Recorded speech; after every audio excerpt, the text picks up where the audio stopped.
Hi friends, welcome back to our channel. நான் உங்கள் ஈஸ்வரி.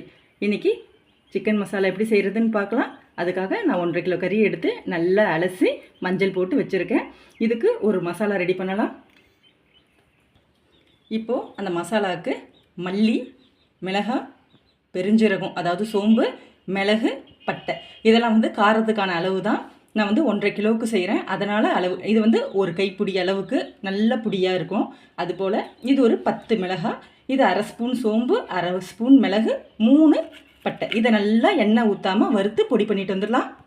அடுப்பில் ஒரு வாணலி வச்சு எண்ணெய் சட்டி சூடானதும் ஒவ்வொன்றா சேர்த்து நம்ம வறுத்து எடுத்துக்கலாம்.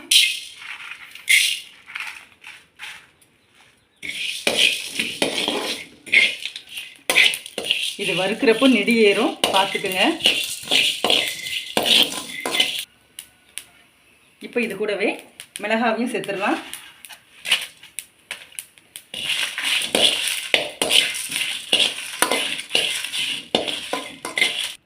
வறுபட்டுடுச்சு. இப்போ நம்ம ஆற வச்சிடலாம். பாருங்கள், பவுடர் அரைச்சிட்டு வந்துட்டேன். இது போல் இருக்கணும். வாங்க எப்படி செய்கிறதுன்னு பார்க்கலாம். அதே வாணலியில் எண்ணெய் ஊற்றிக்கங்க. எண்ணெய் சூடானதும் கிராம்பு, சோம்பு, பாசி, அன்னாச்சி முக்கு இதை போட்டுடலாம். வெங்காயம் சேர்க்கலாம். வெங்காயம் உங்கள் விருப்பம் தான், எவ்வளோ வேணாலும் சேர்த்துக்கலாம். நல்லா வதங்கட்டும்.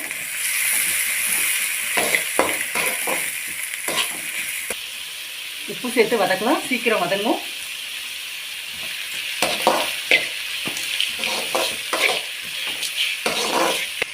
இஞ்சி பூண்டு பேஸ்ட்டு 2 ஸ்பூன் சேர்க்கலாம். கருவேப்பிலை போட்டு வதக்கிக்கலாம்.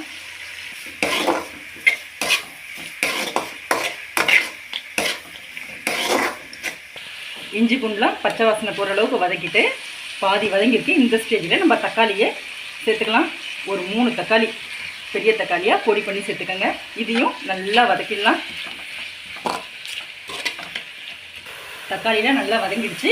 இப்போது நம்ம எடுத்து வச்சுருக்க கறியை சேர்த்துடலாம்.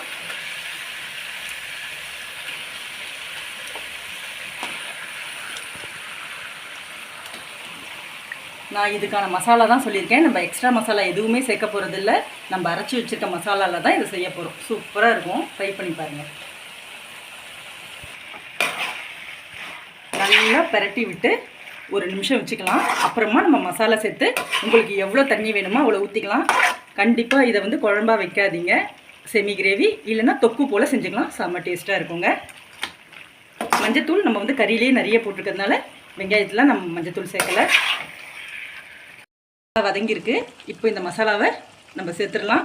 இதில் காரத்துக்கு மிளகு போட்டிருக்கிறதுனால கரெக்டான காரம் இருக்குங்க. கலரி விடுங்க.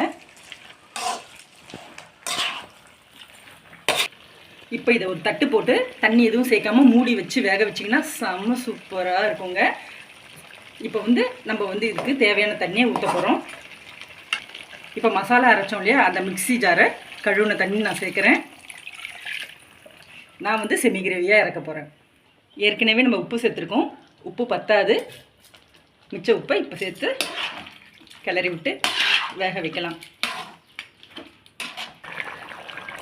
பாருங்கள், உங்களுக்கு இந்த ஸ்டேஜில் இறக்கணுன்னாலும் கறி வந்ததுக்கப்புறம் ஓகே தான், இறக்கிக்கங்க, டேஸ்ட்டாக இருக்கும்.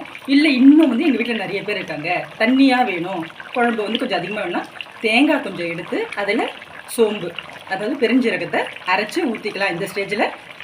இல்லைனா ஃபஸ்ட்டு நம்ம கறியை மசாலா போட்டு பிறக்கணும் இல்லையா, அந்த ஸ்டேஜிலேயே நம்ம எடுத்தோன்னா சூப்பரான கறி வறுவல் டேஸ்ட்டாக இருக்குங்க.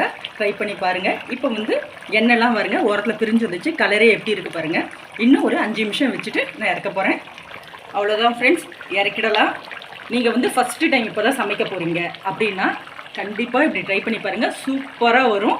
பிடிச்சிருந்தா லைக் பண்ணுங்கள், ஷேர் பண்ணுங்கள், கமெண்ட் பண்ணுங்கள். மறக்காமல் நம்ம சேனலை சப்ஸ்கிரைப் பண்ணுங்கள். Bye friends.